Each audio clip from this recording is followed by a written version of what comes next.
Think about this for a moment. You just finished the most devastating war in human history. Tens of millions of people are dead. Your soldiers are finally coming home, and now someone walks into your office and says, "We should spend billions of dollars rebuilding the countries we just fought against." What would your reaction be? Most people would say that sounds insane. And in 1945, a lot of Americans felt exactly that way. Why would we spend our money helping Germany and Japan get back on their feet after everything they did? Why would we pour resources into countries that had just been our enemies? What could possibly make that a good idea? Today, I want to take you inside the real thinking behind what became known as the Marshall Plan, the most ambitious economic strategy in American history, and one of the most calculated and coldly strategic moves any government has ever made. To really understand why America made the decisions it did, you first need to picture what Europe actually looked like at the end of World War II. Because most people today have no real sense of how completely destroyed the continent was. We are not talking about a few damaged buildings. We are talking about entire cities reduced to rubble, entire economies that had basically stopped functioning. In Germany, the infrastructure was almost completely gone. Millions of people were living in the basements of buildings that no longer had walls or roofs above them. Now here is where the story gets really interesting, because the Marshall Plan was not born out of pure generosity. There was a very specific, very urgent fear driving American decision-makers at the time. And understanding that fear explains everything about why the plan was designed the way it was.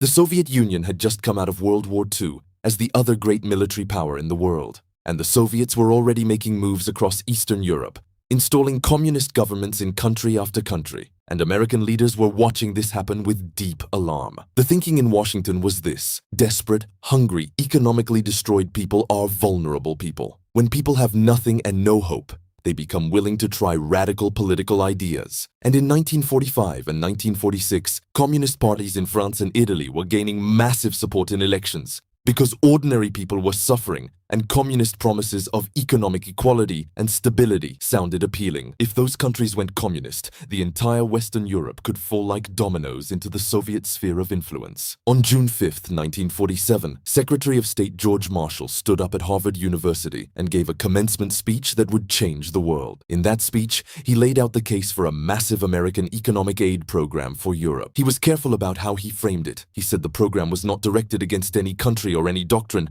but against hunger, poverty, desperation, and chaos. That framing was intentional and brilliant. Marshall even invited the Soviet Union and its Eastern European partners to participate in the program. He knew they would refuse. Accepting American aid would mean allowing American oversight and transparency into their economies, which Soviet leaders would never agree to. And when they refused, it made America look generous and open while the Soviets looked paranoid and isolated. It was a masterclass in public diplomacy. Congress debated the plan intensely. Many Americans still did not want to send money overseas, especially to countries that had recently been enemies. But then, in February 1948, the Soviet Union backed a communist coup in Czechoslovakia, one of the last remaining democracies in Eastern Europe. That shocking moment changed the political mood in Washington almost overnight. Congress approved the Marshall Plan, and in April 1948, President Truman signed it into law. Now here is the part of this story that I think most people never fully hear, and it is the part that makes the Marshall Plan look less like charity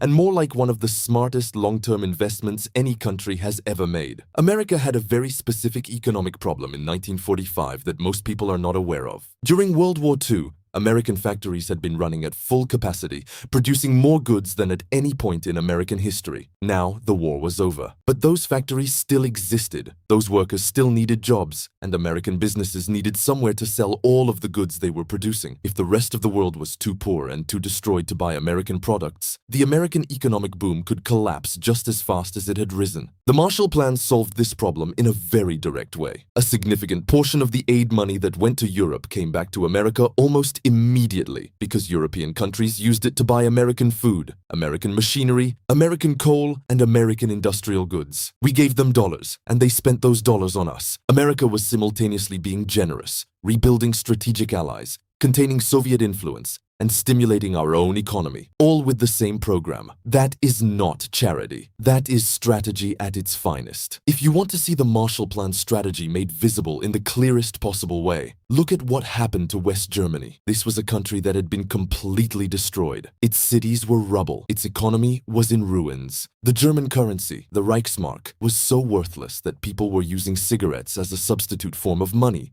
because physical cigarettes held more stable value than paper cash. Within just a few years of Marshall Plan aid and a currency reform that replaced the old currency with the new Deutsche Mark, by the mid-1950s, West Germany was one of the fastest-growing economies in the world. Industrial production had surpassed pre-war levels. Unemployment was falling. Cities were being rebuilt at a staggering speed. And here is what makes this so strategically significant. West Germany, rebuilt and prosperous and firmly in the Western democratic camp, sat right on the border of Soviet-controlled East Germany. Every West German with a full stomach and a stable job was a living advertisement against communism. Every gleaming new factory in the West was visible proof that the American economic model was producing results that the Soviet system simply could not match. The contrast could not have been more powerful or more deliberate. People often talk about the Marshall Plan as if it was a selfless American gift to the world. And in one sense, it was generous. The scale of what was sent overseas was genuinely enormous. But I think it is important to be honest about what America received in return,